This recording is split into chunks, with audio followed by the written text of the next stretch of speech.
This one's on me. That's what Alex Verdugo had to say after this game, where the final image we'll get of the Yankees before the All-Star break was Verdugo breaking in on a ninth-inning line drive, stumbling, attempting to recover, falling down as the ball landed beyond his reach. Cedric Mullins with the walk-off hit as the Orioles defeat the Yankees 6-5 here at Camden Yards. And while Verdugo gets some points for accountability, he was not alone. Anthony Volpe misplayed a ground ball, a routine grounder that could have ended the game there, and Clay Holmes did not have good command of his sinker and said that he just wasn't able to get the ball where he wanted to, falling behind too many hitters. He gets his 6th blown save of the year, and that is tied for the Major League lead. And you look at this game here, let's talk about the Volpe play. A routine grounder, Ryan Mountcastle hits a ground ball to short, and Volpe, who made an excellent play earlier in the game to save a couple runs, doesn't move his feet, stays back on that. Volpe said,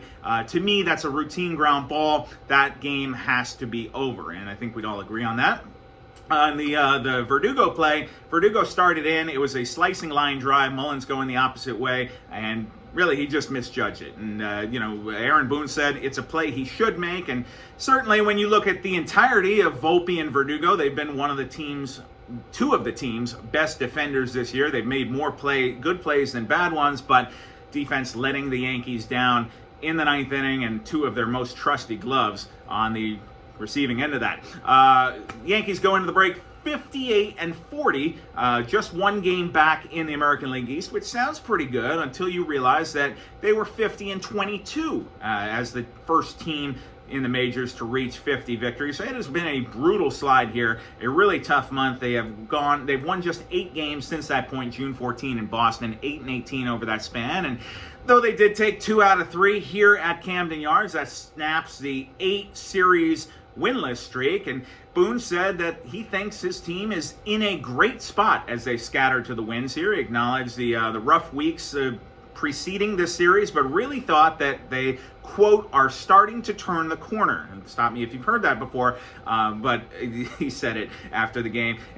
Truth be told, they did play tough in Tampa Bay, I thought, and performed better than they have been, certainly. That homestand really sticks out in my mind as the low point there, especially getting swept at home by Cincinnati. They put up a better fight during the Tampa Bay and Baltimore series, and they really did seem to rise to the occasion here in Baltimore. I think the fireworks on Friday night certainly will not be forgotten, as these 2 teams now, 64 games left on the schedule, and the Yankees won't see the Orioles again until late September, the final week of the regular season, and chances are that these 2 playoff-bound teams will be playing meaningful games down to the wire there. So as the Yankees now head home, they will scatter. Of course, Aaron Judge, Juan Soto, and Holmes all going to the All-Star game in Texas. That'll be played on Tuesday.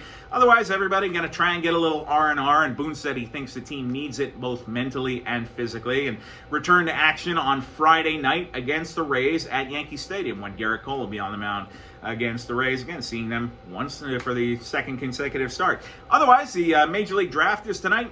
Yankees will pick 26th and 53rd overall. So those a couple things to keep on your radar as the Yanks now will prepare for the second half. That's a hokey pokey. That's what it's all about. Your final score here at Camden Yards once again was the Orioles 6 and the Yankees 5. We'll see you in the second half.